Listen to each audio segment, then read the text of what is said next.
ఎన్నికల్లో గెలిచేదానికి పార్టీలన్నీ రకరకాల హామీలు ఇస్తుంటాయి. జనాన్ని బుట్టలో వేసుకునేదానికి వరాల వర్షం కురిపిస్తుంటాయి. ఏ పార్టీ హామీలు నచ్చితే ఆ పార్టీని గెలిపిస్తుంటారు ప్రజలు. అయితే ఆడదాకా బాగానే ఉంటుంది. గెలిచిండే తర్వాత అసలు కథ మొదలవుతుంది.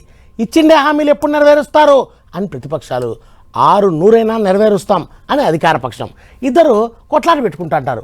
అచ్చం ఇప్పుడు తెలంగాణలో అట్టే జరుగుతుంది. ఎలక్షన్లకు ముంగట షెయి పార్టీ వాళ్ళు గృహజ్యోతి పథకం కింద పేదోళ్ళ ఇండ్లకు 200 యూనిట్ల కరెంటు ఫ్రీగా ఇస్తామన్నారు కదా.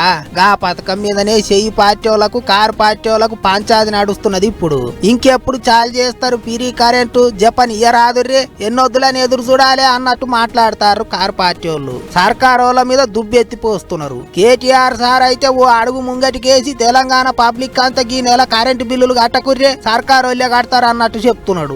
అప్పట్లో ఎలక్షన్ల ప్రచారం అప్పుడు జనవరి నుంచి కరెంటు బిల్లులు కట్టే అవసరమే లేదని రేవంత్ సారే చెప్పిండట. మంత్రి కోమటిరెడ్డి వెంకటరెడ్డి సార్ అయితే నవంబర్ నెల నుంచే కట్టొద్దన్నాడట. గదే ముచ్చట ఇప్పుడే ఆదికి చేస్తున్నాం అంటున్నారు కారు పార్టీ వాళ్ళు. అంతేకాదు కరెంటు బిల్లులు అన్ని జమ చేసి సోనియమ్మకు పంపుతారట. గిట్ల కరెంటు బిల్లుల మీద 2 పార్టీల లీడర్లకు పెద్ద లడాయే నడుస్తుంది ఇప్పుడు. ఇంకో దిక్కు కారు పార్టీ వాళ్ళ ముచ్చట్లకు షెయి పార్టీ వాళ్ళు కూడా గట్టిగానే బదులిస్తారు.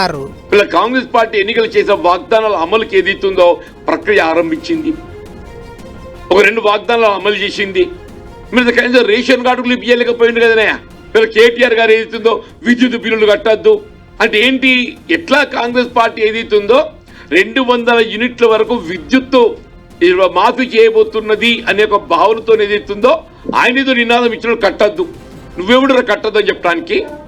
Congress party is committed for its election promises గదన్నట్టు. షెయి పార్టీ అధికారంలోకి వచ్చి 40 దినాలు కూడా అయితలేదు, అప్పుడే అది చేయలేదు ఇది చేయలేదు అంటారు. గిదెక్కడ అన్యాయం అన్నట్టు మాట్లాడుతున్నారు షెయి పార్టీ వాళ్ళు. కరెంటు బిల్లులు కట్టొద్దని చెప్పే హక్కు కారు పార్టీ వాళ్ళకి లేదన్నట్టు ఆడిపోసుకుంటారు. ఇచ్చిన హామీలన్నీ జల్దిగానే అమలు చేస్తాం, పబ్లిక్ అంతా ఏం పికర్ చేయకుర్రి అన్నట్టు చెప్తున్నారు.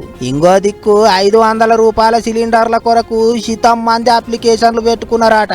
రేషన్ కార్డులు ఉన్నోళ్ళ కంటే ఎక్కువ లేనోళ్ళే సిలిండర్ల కొరకు అర్జీలు పెట్టుకున్నారట. మరి ఎట్ట చేస్తారో ఏమో చూడాలి. మొత్తానికి షెయి పార్టీ వాళ్ళు ఇచ్చిన హామీల మీద ఇటు కారు పార్టీ వాళ్లకు, సర్కారు వాళ్లకు గట్టి పంచాదే నడుస్తుంది ఇప్పుడు.